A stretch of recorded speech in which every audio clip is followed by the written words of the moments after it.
Assalamualaikum warahmatullahi wabarakatuh.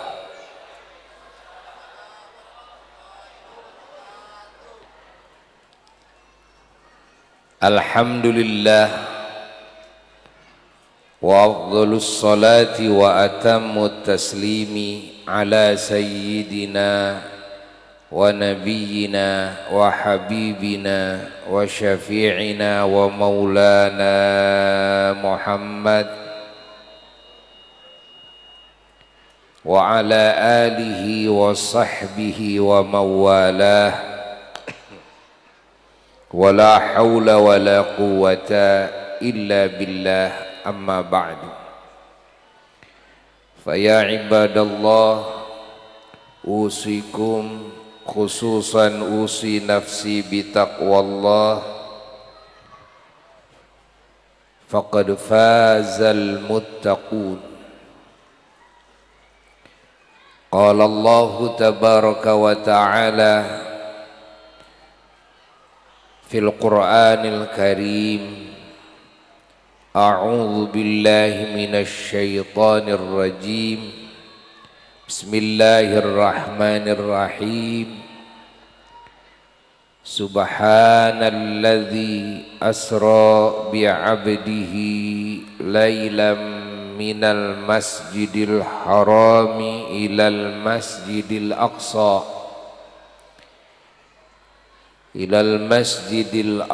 alladzi barakna hawlahu linuriyahu min ayatina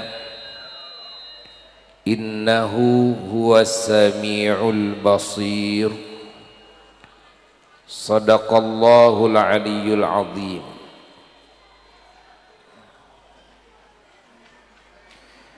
Para jamaah yang mulia, wabil khusus para habaib, para ulama, para ustadz, para ustadzah, para da'i, para santri, para jamaah, ahli majlis ta'lim, ahli majlis zikir, ahli masjid, wabil khusus keluarga besar Masjid Jami At-Thayyibah yang sangat dicintai, yang sangat dimuliakan, tak lupa aparat pemerintahan daerah yang sangat dihormati,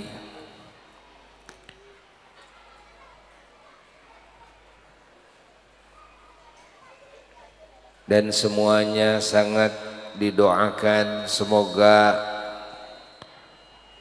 kita semua yang hadir dalam majelis yang agung ini mendapatkan curahan rahmatnya Allah,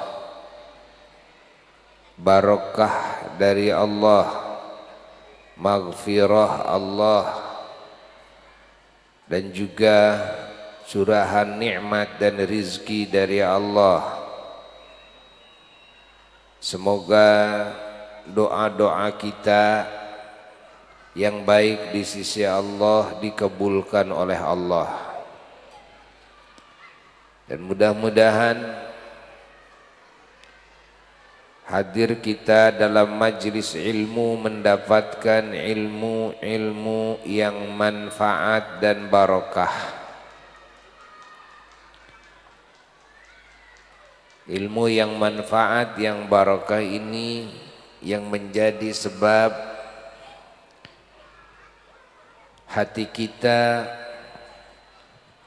menjadi dekat kepada Allah dan Rasulnya sallallahu alaihi wa alihi wasallam. Hati kita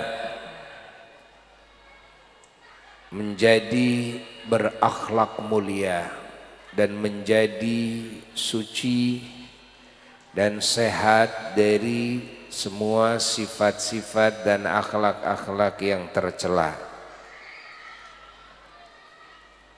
Hati kita menjadi terang.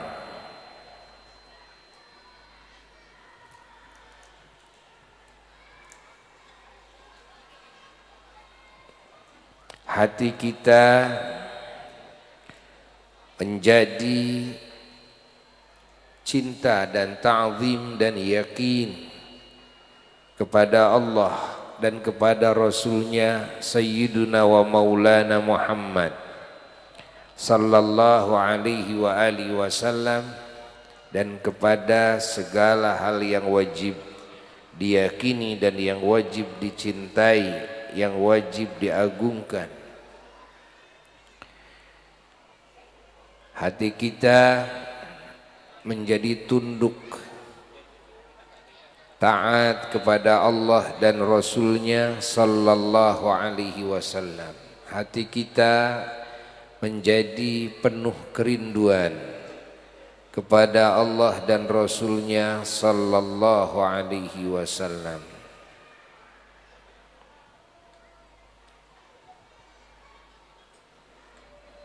Ilmu yang manfaat ini juga yang mewariskan hubungan kita dengan Allah dan hubungan kita dengan sesama makhluk Allah semakin baik.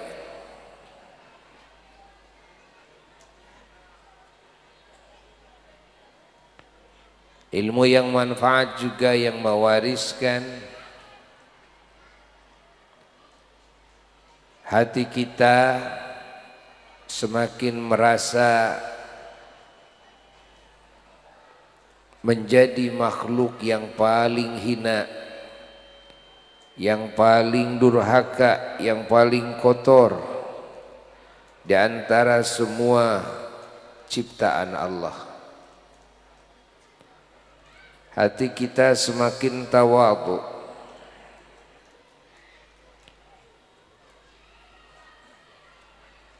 Ini di antara efek dari ilmu-ilmu yang manfaat.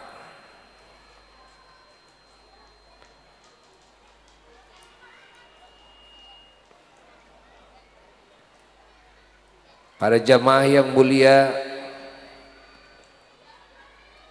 kita bersyukur kepada Allah malam ini kita dihadirkan oleh Allah dalam majlis mengagungkan Allah dan mengagungkan Rasulnya, yakni Nabi kita semua Sayyiduna wa Maulana Muhammad sallallahu alaihi wa alihi wasallam.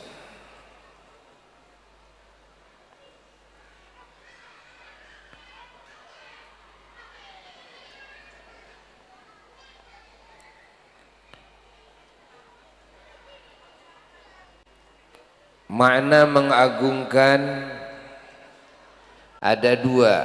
Yang pertama, meyakini kepada kemahaagungan Allah dan juga keagungan junjunan alam Sayyiduna wa Maulana Muhammad sallallahu alaihi wa alihi wasallam. Makna mengagungkan yang kedua adalah melakukan amal saleh yang diniatkan dikaitkan kepada pengagungan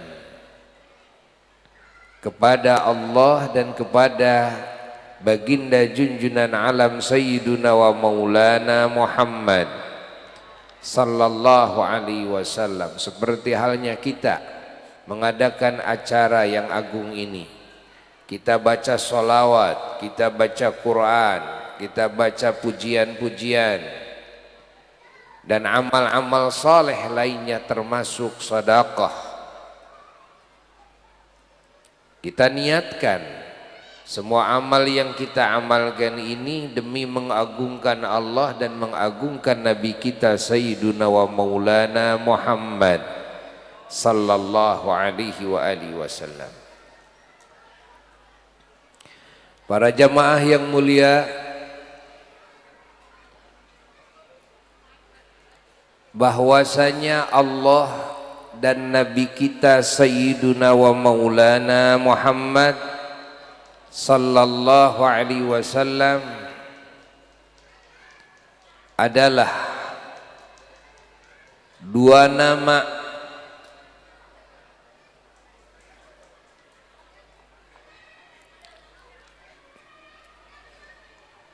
yang menjadi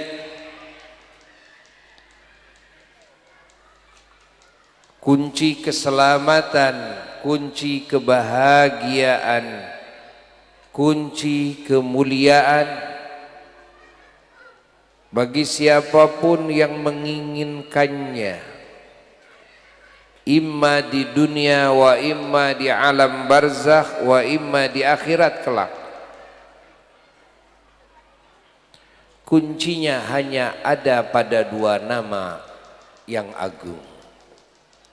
Satu nama Allah, yang kedua nama Sayyiduna Muhammad. Allahumma salli wa sallim wa barik alaihi wa ala alihi wa sahbihi.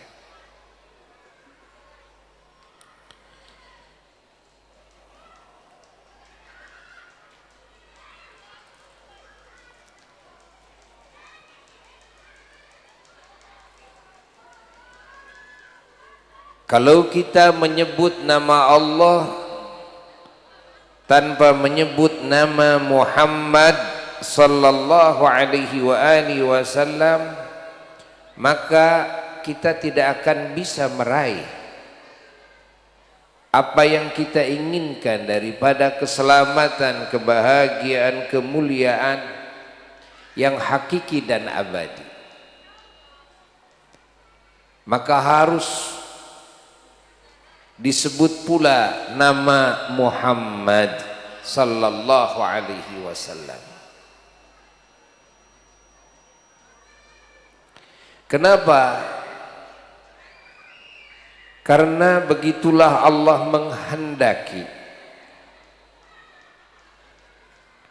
bahwasanya Allah menjadikan Nabi kita Sayyiduna wa Maulana Muhammad sallallahu alaihi wa alihi wasallam wasilah yang teragung, wasilah yang tersuci, wasilah yang terawal, wasilah yang terdepan, wasilah yang terunggul, wasilah yang teristimewa, wasilah yang paling sempurna, wasilah yang paling terpuji, wasilah yang paling tercinta, wasilah yang paling disayang, yang paling diridhai oleh Allah Jalla Jalaluhu wahdah, wasilah yang paling mengenal Allah, wasilah yang paling dekat dengan Allah, wasilah yang paling diunggulkan oleh Allah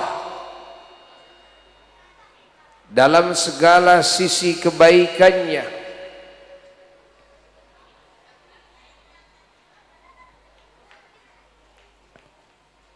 Wasilah yang paling takwa kepada Allah,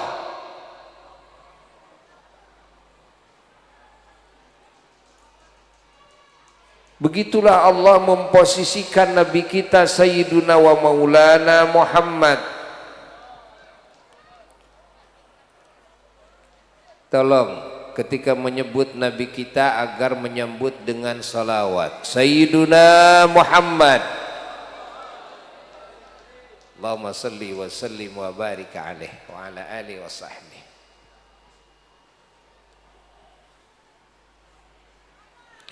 Dan juga Nabi kita oleh Allah dijadikan wasilah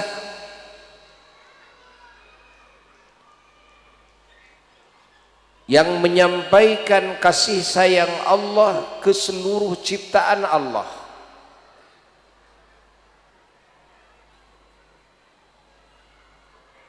menyampaikan segala kebaikan Allah ke semua makhluknya.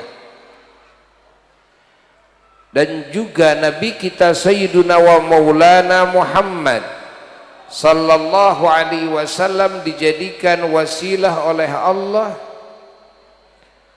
diterimanya iman, diterimanya Islam, ihsan, ibadah, ketakwaan semua hamba-hamba Allah oleh Allah. Wasilahnya adalah Nabi kita Sayyiduna wa Maulana Muhammad sallallahu alaihi wa alihi wasallam. Dan Nabi kita dijadikan oleh Allah sebagai wasilah, diciptakannya semua makhluk Allah, seluruh alam semesta.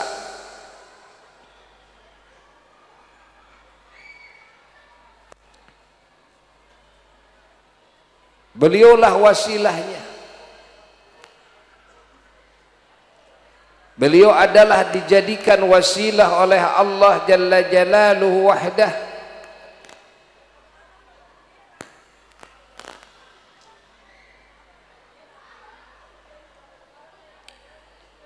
Dibukanya maqam kenabian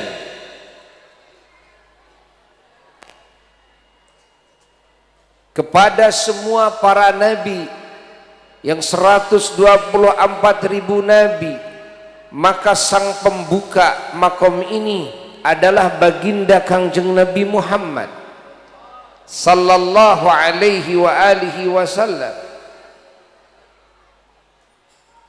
Dan beliau juga dijadikan wasilah penutup semua pangkat kenabian dan kerasulan, hingga setelah kenabian kerasulan beliau di dunia tidak ada lagi pengangkatan kenabian dan kerasulan baru. Beliau adalah wasilah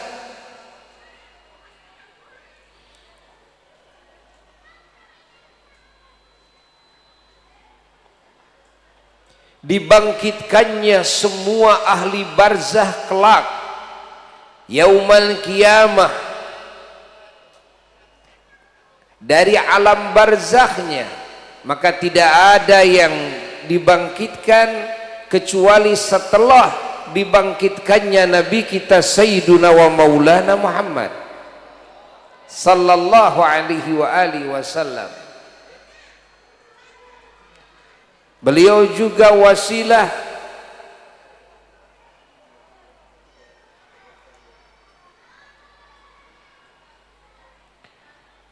diprosesnya semua makhluk nanti yaumal qiyamah oleh Allah,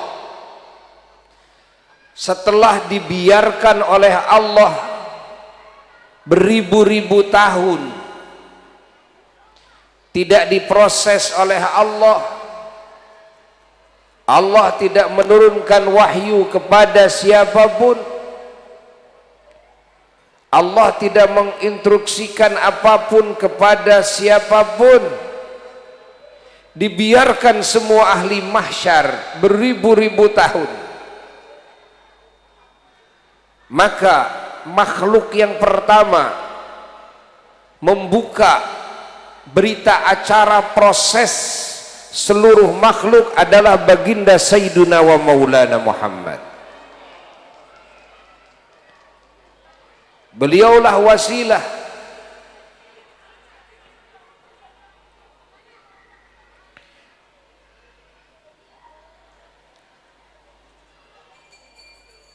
bagi makom syafaat, yakni diberikannya kedudukan kepada para nabi, para wali, para ulama, para syuhada nanti yaumal qiyamah, yakni kedudukan syafaat bisa memberikan pertolongan kepada yang lain Itu semua diawali dengan izin dari Nabi kita Sayyiduna wa Maulana Muhammad sallallahu alaihi wa alihi wasallam. Nabi kita oleh Allah dijadikan wasilah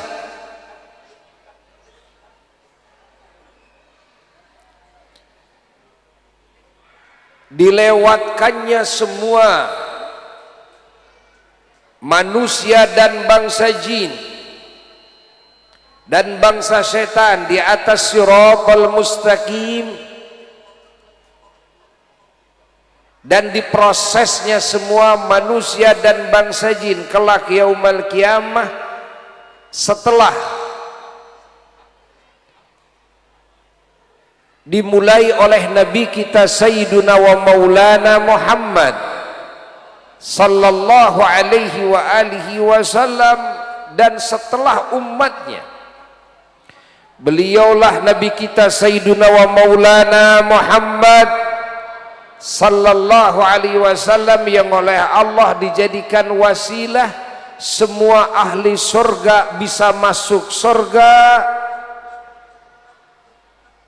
terkecuali setelah diketuk pintu surga terlebih dahulu oleh baginda Sayyiduna wa Maulana Muhammad, lalu dibukakan seluruh pintu gerbang surga dan diadakan penyambutan yang sangat meriah, yang sangat hangat, penuh pengagungan, kecintaan dan kerinduan kepada Sayyiduna Muhammad sallallahu alaihi wasallam. Dan setelah Nabi kita memijakkan kedua telapak kakinya ke pintu gerbang surga dan masuk surga terlebih dahulu, semua ahli surga, hatta para nabi, para rasul, diharamkan untuk menginjakkan telapak kakinya ke pintu gerbang surga kecuali setelah Nabi kita Sayyiduna wa Maulana Muhammad sallallahu alaihi wasallam terlebih dahulu memijakkan kedua telapak kakinya.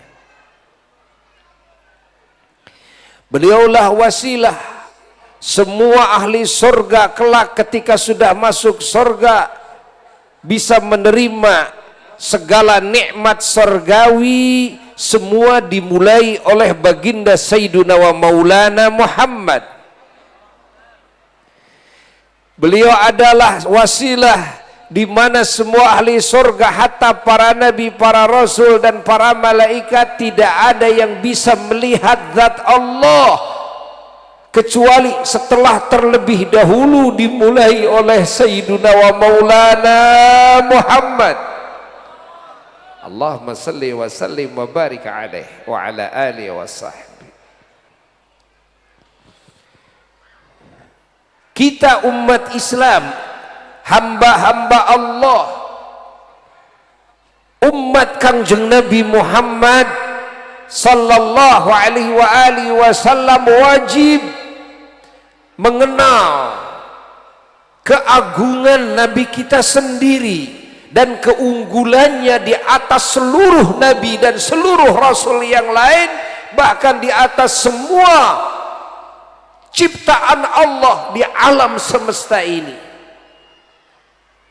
Karena kalau tidak, ini berbahaya.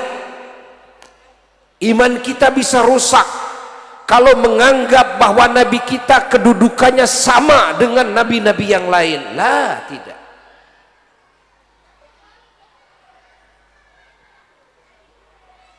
Dari sisi kerasulan bahwa beliau rasul dan rasul-rasul lain adalah rasul, maka kita meyakini sama, tidak membeda-bedakan, tapi dari sisi keunggulan fahami oleh kita, dari sisi pemberian dan anugerah Allah, pangkat-pangkat yang Allah berikan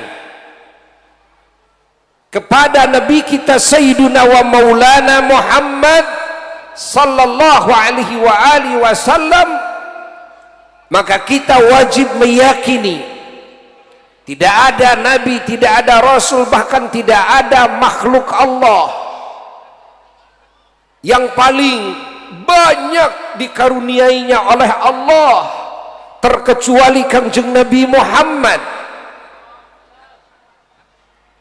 Yang paling ditinggikan pangkatnya oleh Allah, terkecuali Kangjeng Nabi Muhammad. Yang paling diluaskan keilmuannya oleh Allah, terkecuali Kangjeng Nabi Muhammad. Yang paling ditakwakan oleh Allah kepada Allah, terkecuali Kangjeng Nabi Muhammad. Yang paling ditaukan oleh Allah kepada Allah, terkecuali Kangjeng Nabi Muhammad.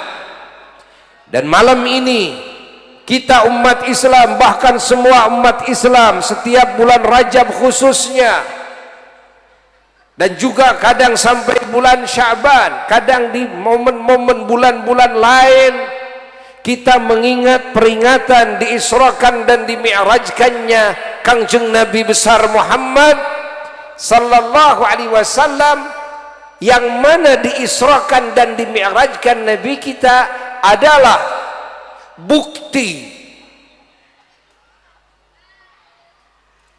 atas diunggulkannya Nabi kita Sayyiduna wa Maulana Muhammad di atas semua nabinya, di atas semua rasulnya, bahkan di atas semua malaikatnya. Kita harus memperingatinya, kita harus mengingatnya, terutama anak-anak yang belum tahu, agar tahu, yang belum yakin agar yakin. Apa yang kita yakini daripada Isra Mi'raj Nabi? Yang kita yakini adalah bahwa tidak ada makhluk Allah yang paling diunggulkan oleh Allah, yang paling dimuliakan oleh Allah, yang paling dicintai oleh Allah, yang paling diridhoi oleh Allah, yang paling disayang oleh Allah, yang paling dirindukan oleh Allah, yang paling dipuji oleh Allah, yang paling besar dianugerahinya oleh Allah, kecuali Kangjeng Nabi Muhammad. Mana buktinya? Di antaranya adalah ketika diisrakan dan dimi'rajkan beliau. Pernahkah ada nabi, ada rasul, ada malaikat atau siapapun sebelumnya atau sesudahnya sampai detik ini yang diisrakan dan dimi'rajkan oleh Allah? Jawab. Jawab yang keras.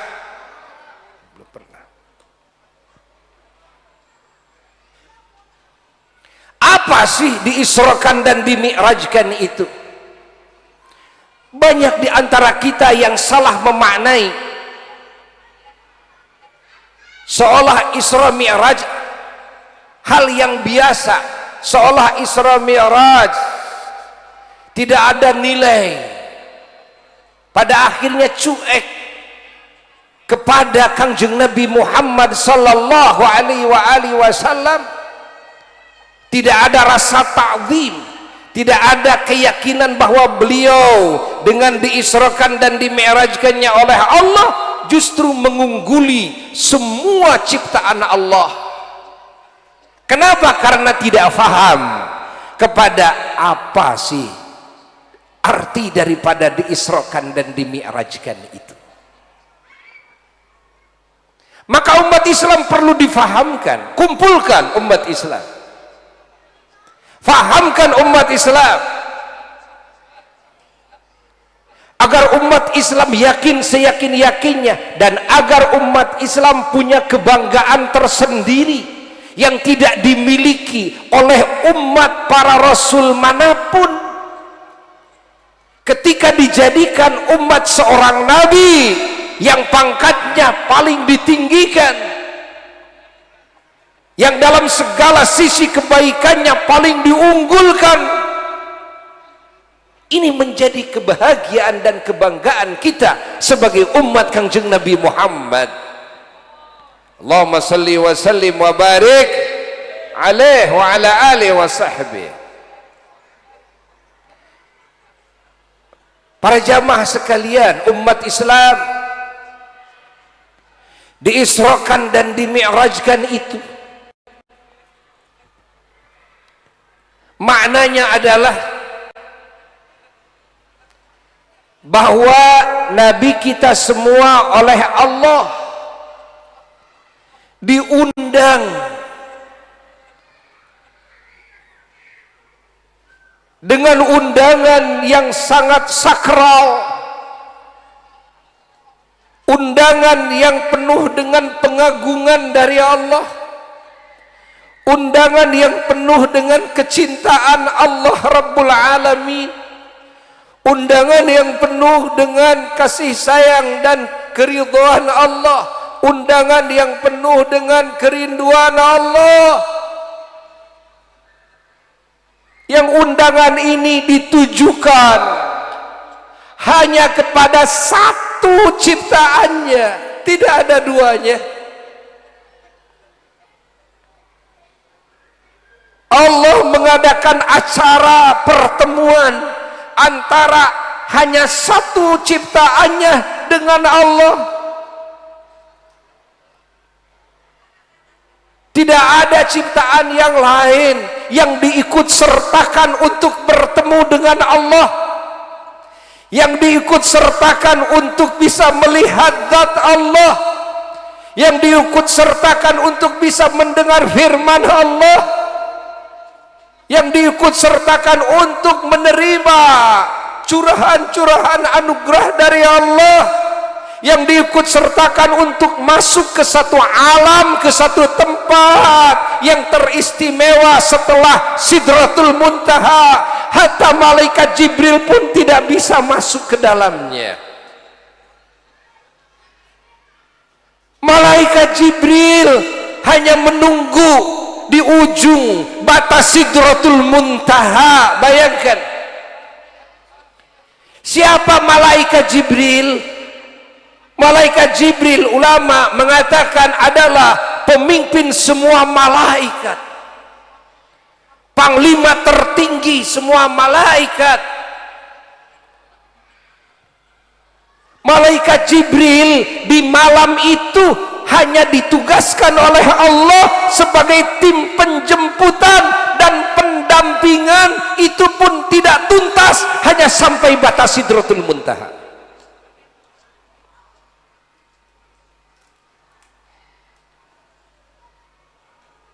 Para nabi dan para rasul, semua hamba-hamba Allah tergiurkan dengan kejadian ini, dikagetkan semua ciptaan Allah dengan kejadian ini, sehingga ketika Allah mengkisahkan, mengisrakan Nabi kita, Allah memulai dengan kalimat subhanalladzi. Subhana adalah kalimat yang dipergunakan oleh kita ketika kita menemukan hal yang mengagetkan. Kenapa? Karena kejadian ini mengagetkan semua ciptaan Allah. Siapa sih ciptaan Allah yang tidak ingin ketemu dengan Allah? Siapa sih ciptaan Allah yang tidak ingin melihat zat Allah, yang tidak ingin langsung mendengar firman Allah yang qadim, yang tidak ingin lebih dekat dengan Allah?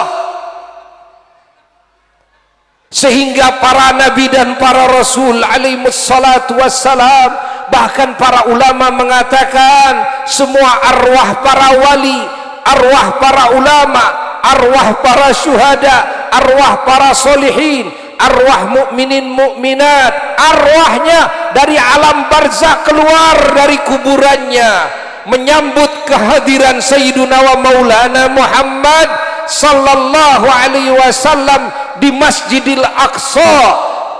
Padahal mereka para nabi yang 124.000 nabi, kecuali 2 nabi yang masih hidup, Nabi Isa dan Nabi Khadir alaihi wassalatu wassalam, selainnya semua sudah wafat, semua sudah menjadi ahli barzakh, semua menjadi ahli kubur. Tapi mereka bangkit dari kuburannya, ingin menyambut baginda Sayyiduna wa Maulana Muhammad, menjadi pagar bagus semuanya di Masjidil Aqsa. Kenapa? Karena saking terpikat dengan kejadian dan kedudukan yang tidak pernah terjadi sebelumnya, yang tidak mungkin terjadi setelahnya. Yang ini adalah kedudukan yang paling dicita-citakan oleh semua para nabi dan para rasul, oleh semua para malaikat Allah. Namun satu pun tidak ada yang dikasih kedudukan itu. Hanya satu yang ditakdirkan oleh Allah, yang dikehendaki oleh Allah mendapat kedudukan tertinggi itu, hanya Nabi kita Sayyiduna wa Maulana Muhammad. Ini perlu tahu, bukan dongeng seperti dongeng-dongeng bohong. Kisah ini kisah yang sangat sakral. Kita harus menyimaknya dengan benar, kita harus memahaminya dengan benar. Jangan ngawur ketika membicarakan kejadian yang agung ini, karena ini adalah manakibnya Raja Manakib.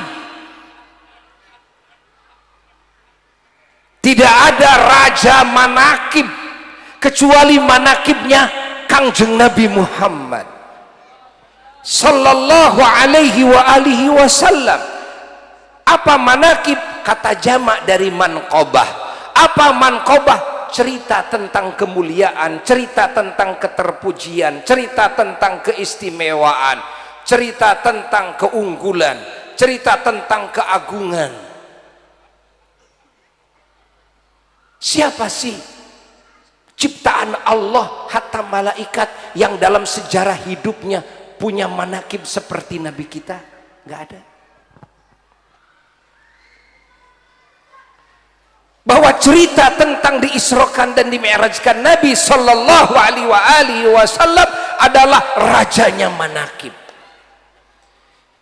Ketika Isra Mi'raj dibicarakan, maka semua makhluk Allah yang memiliki pangkat yang tinggi sekalipun, para nabi, para rasul, para malaikat sekalipun, semua martabatnya menjadi di bawah.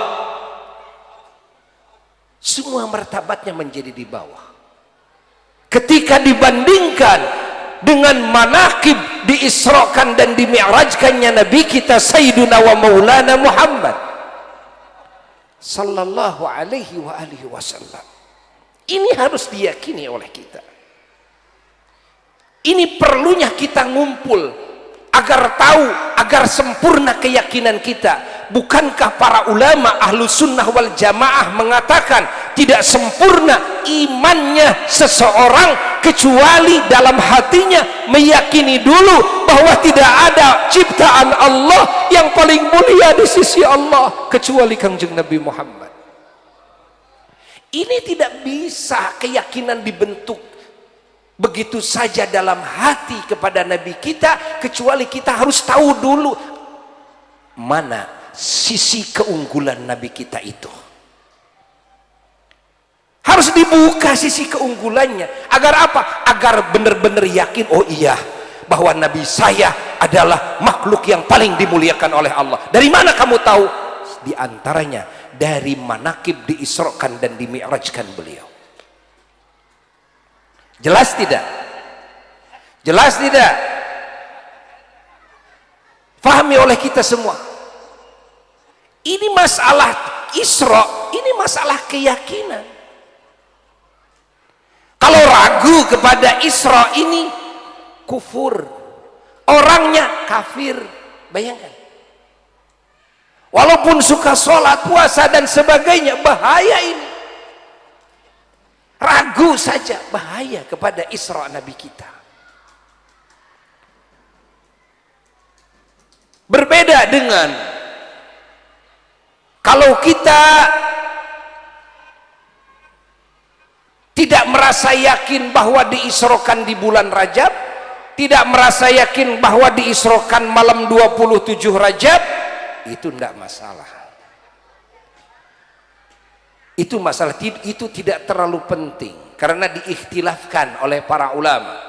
Cuma pendapat ulama yang lebih masyhur, yang lebih kuat, bahwa Nabi diisrokan dan dimi'rajkan oleh Allah di satu malam, ya, yaitu malam 27 Rajab, yang paling masyhur pendapatnya adalah 1 tahun lagi ke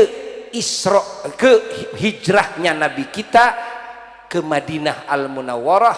1 tahun lagi menjelang hijrah Nabi kita sallallahu alaihi wasallam, setelah ditinggal wafat oleh istrinya tercinta Sayyidatuna Khadijah Al-Kubra radhiyallahu taala anha dan paman beliau Sayyidina Abu Talib, beliau diisrokan dan dimi'rajkan oleh Allah. Ini penting ini.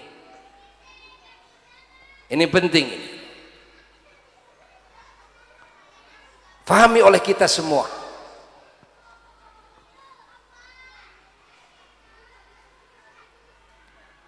Mendengarkan tentang manakib ini ibadah, menceritakannya ibadah, dan menceritakannya sudah didahului oleh Allah dalam wahyunya, dalam Qur'annya. Allah lah zat yang paling pertama yang mendongengkan manakib ini, tentang mengisrakan dalam surat Isra, tentang memi'rajkan dalam surat An-Najmi. Fahami oleh kita semua.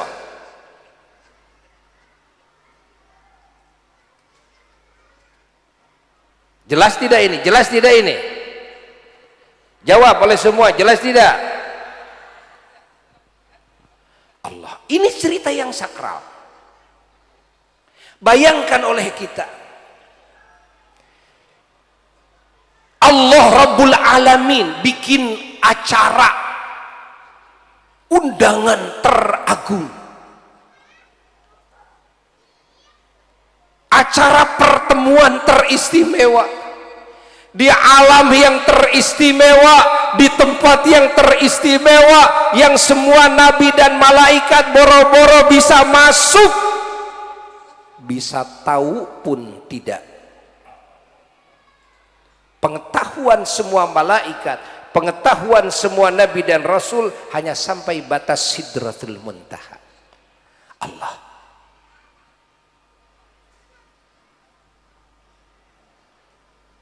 Allah,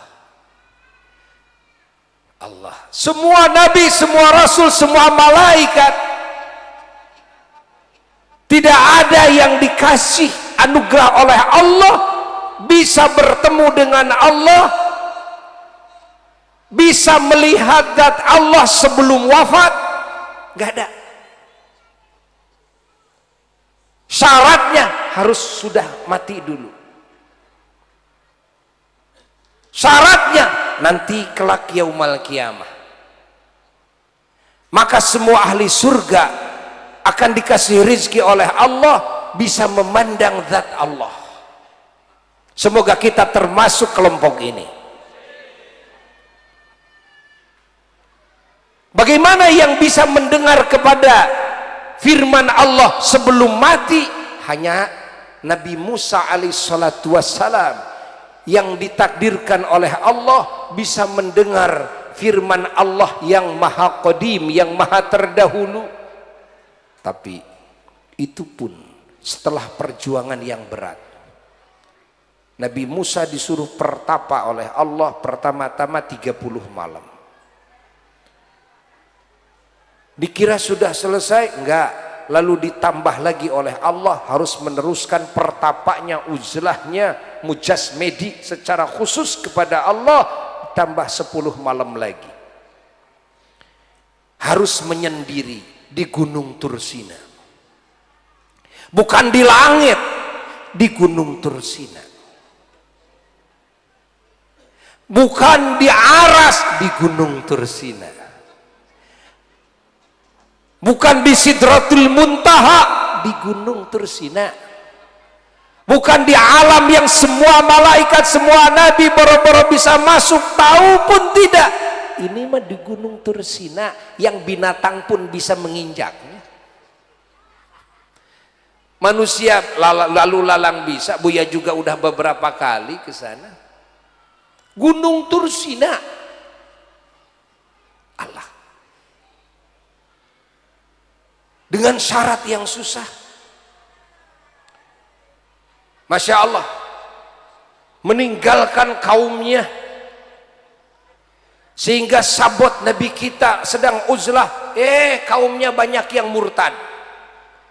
Dipimpin oleh Musa Samiri, menyembah sapi. Itu ketika Nabi Musa sedang ada di miqat tersebut, sedang mujasmedi kepada Allah Jalla Jalaluhu wahda. Setelah itu ada syaratnya. Apa? Nabi Musa harus melepas sendal. Tidak boleh memakai sendal. Hanya untuk masuk ke Gunung Tursina, sendal saja harus dilepas. Itu pun melalui permohonan yang panjang kepada Allah. Bagaimana dengan Nabi kita Sayyiduna wa Maulana Muhammad sallallahu alaihi wa alihi wasallam? Pertama, Nabi kita tidak pernah mendengar kita meminta kepada Allah untuk bisa melihat zat Allah sebelum wafat, untuk bisa mendengar firman Allah sebelum wafat. Satu. Ya. Tapi Allah kasih. Kedua, ketika Nabi dikasih, tidak dikasih syarat oleh Allah harus mujasmedi dulu, pertapa dulu, uzlah dulu seperti halnya Nabi Musa. Tidak. Kejadiannya menggertak. Makanya dalam hadisnya bainaman nabiyyu, kan gitu kan? Id, apa kalimat id? Id itu mufajaah, artinya menggertak. Ujung-ujung tidak diduga sebelumnya Nabi sedang duduk di rumahnya. Menurut sebagian riwayat sedang duduk di rumah saudaranya Ummi Hani. Ujung-ujung datang tetamu yang agung, malaikat Jibril alaihi salatu wassalam dan malaikat Mikail alaihi salatu wassalam. Menurut sebagian riwayat malaikat Israfil alaihi salatu wassalam pun ikut. Ujung-ujung Allah fahami oleh kita. Lalu Nabi kita sallallahu alaihi wa alihi wasallam, beliau posisinya bukan meminta kepada Allah, tapi beliau yang dipinta. Allah. Bukan beliau yang menghendaki, yang merengek-rengek kepada Allah, tapi beliau yang dikehendaki oleh Allah. Beliau yang diundang oleh Allah.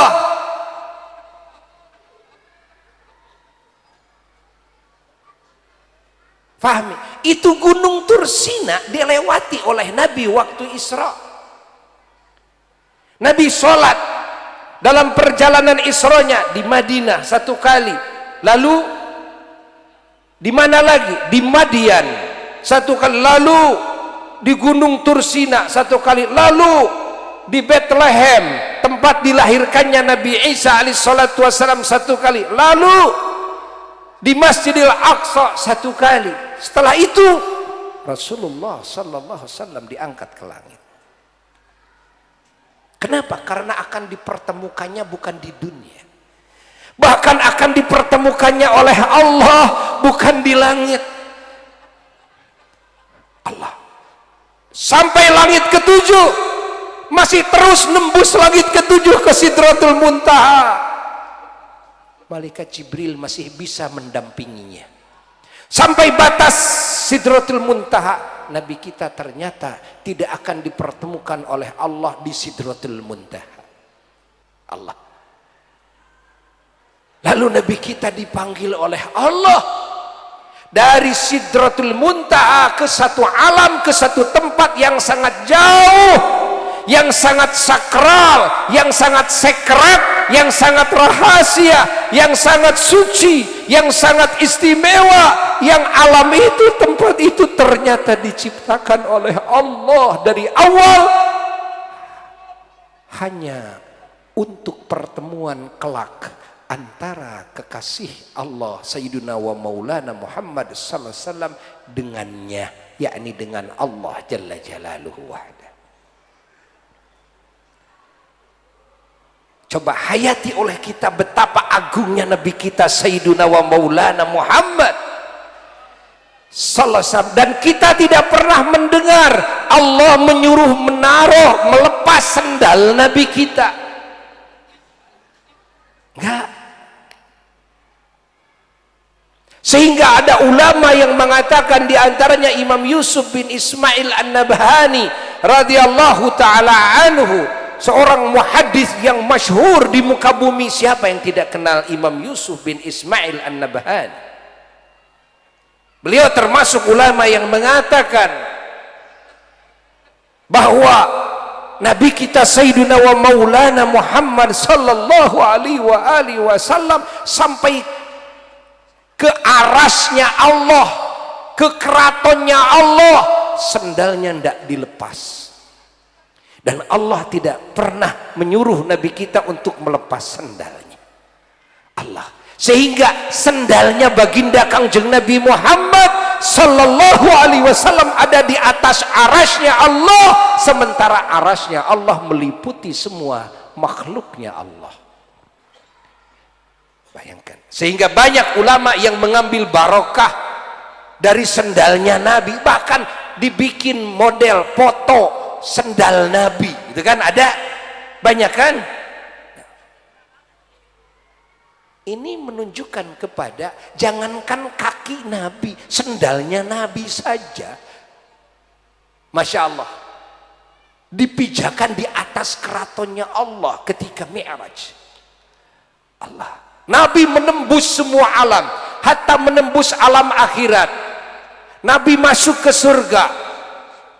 Ingat, surpai Nabi ke surga. Bukankah alam surga adanya di akhirat? Ya. Bukankah alam akhirat itu bisa dimasuki oleh manusia, oleh bangsa jin, kan? Nanti setelah kiamah, ya. Orang sudah mati saja tidak bisa masuk ke akhirat. Hanya masuk ke alam kubur. Alam kubur adalah alam pemisah antara alam dunia dalam akhirat. Bagaimana untuk bisa masuk ke akhirat? Nanti kalau sudah kiamah. Tapi Nabi kita di waktu dimi'rajkan tembus masuk alam akhirat.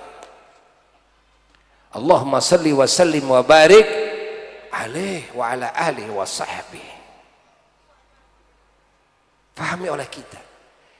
Ketika Nabi Musa alaihissalatu wassalam di Gunung Tursina mendengar firman Allah, hanya sebentar dan hanya satu kali. Tapi Nabi kita Sayyiduna wa Maulana Muhammad sallallahu alaihi wasallam melihat zat Allah, mendengar firman Allah 10 kali. Dari mana kita tahu?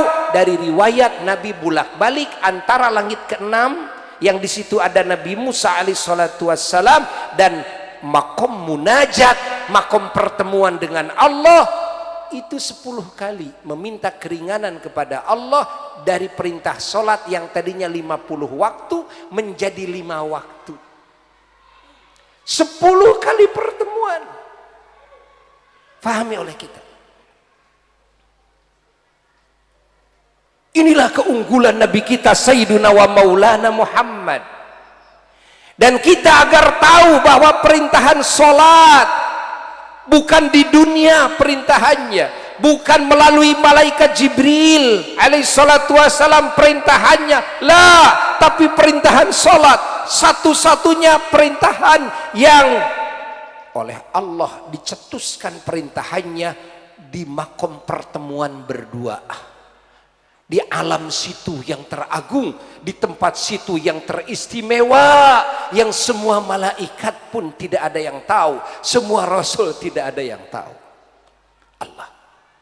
Ini harus menjadi kebanggaan kita umat Islam yang memiliki sholat, di mana semua syariat para rasul perintahannya semuanya hanya melalui wahyu. Dari siapa? Melalui malaikat Jibril alaihissalatu wassalam. Tapi salat yang 5 waktu tidak melalui malaikat Jibril, langsung dari Allah kepada Kangjeng Nabi Muhammad sallallahu alaihi wasallam. Bayangkan oleh kita. Fahami oleh kita.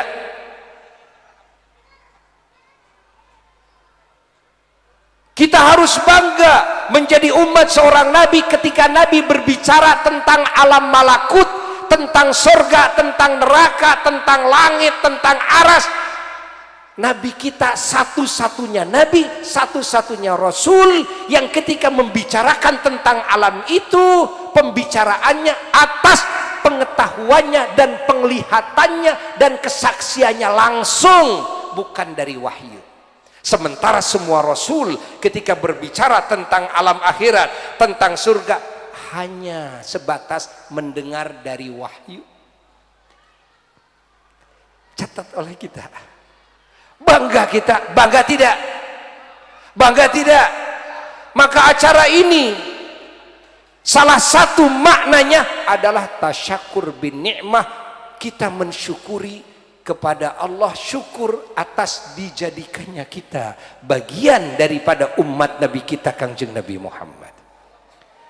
Kita syukur kepada Allah bahwa kita menerima perintahan salat yang ini berbeda dengan semua perintahan yang Allah perintahkan kepada semua para nabi dan umatnya dari zaman Nabi Adam sampai Nabi kita sallallahu alaihi wasallam, yang perintahan ini langsung dari Allah kepada Nabi kita sallallahu alaihi wasallam di alam yang paling sekret, di tempat yang paling sekret, yang paling agung, yang mana dari satu waktunya yang dilakukan oleh hamba-hamba Allah, oleh umat Rasulullah sallallahu alaihi wasallam sama dengan melakukan 10 kali, sehingga 5 waktu yang dilakukan sama dengan melakukan 50 waktu, dan pahalanya pahala orang yang melakukan 50 waktu, sehingga sebagian ulama mengatakan andai kata umat Islam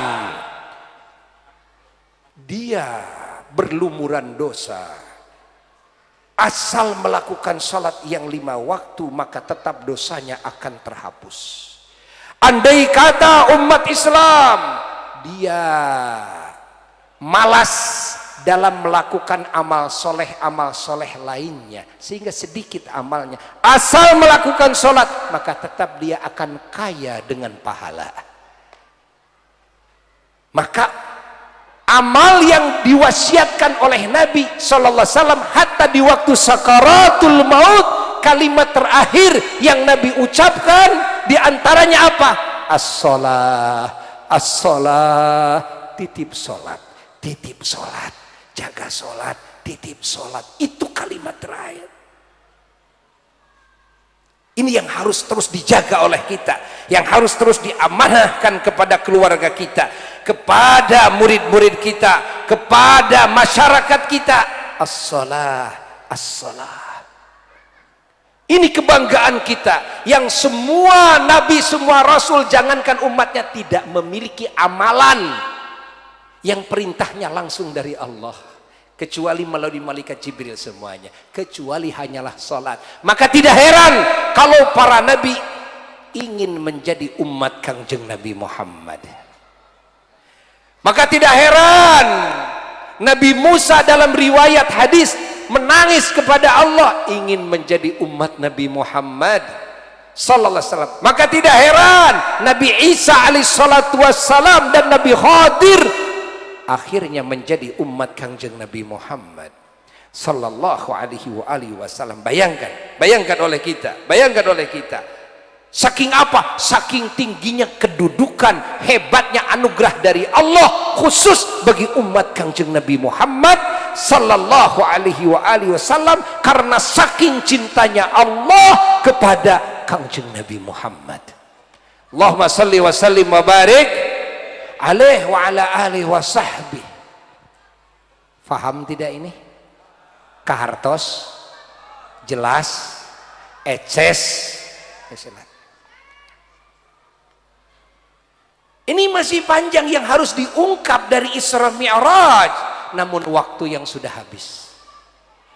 Karena Buya ditunggu 3 jadwal lagi, ya, ke sana, ke Sumedang, ke Bandung, ya. Mudah-mudahan kalimat ini walaupun sekelumit di dalam menceritakan sebahagian kecil debu dari tanda keunggulan Kangjeng Nabi Muhammad sallallahu alaihi wasallam, semoga menjadi sebab semua dosa kita diampuni oleh Allah, menjadi sebab semua aib kita ditutupi oleh Allah, menjadi sebab derajat kita ditinggikan oleh Allah, menjadi sebab kita dijadikan ahli surga Firdaus A'la oleh Allah, menjadi sebab kita mendapatkan syafaat dari Nabi kita Sayyiduna wa Maulana Muhammad sallallahu alaihi wasallam, menjadi sebab kita diselamatkan dari api neraka, dari fitnah kubur, siksa kubur, dari segala musibah, dari segala bencana, dari segala fitnah, dari segala kejelekan, dari segala kerugian, dari kesesatan, dan juga dari penyakit dan wabah, dan menjadi sebab segala doa-doa kita yang baik di sisi Allah dikabulkan oleh Allah. Wa ila hadratin Nabil Mustafa Sayyidina wa Maulana Muhammad sallallahu alaihi wasallam syai'un lillahi lahul Fatihah.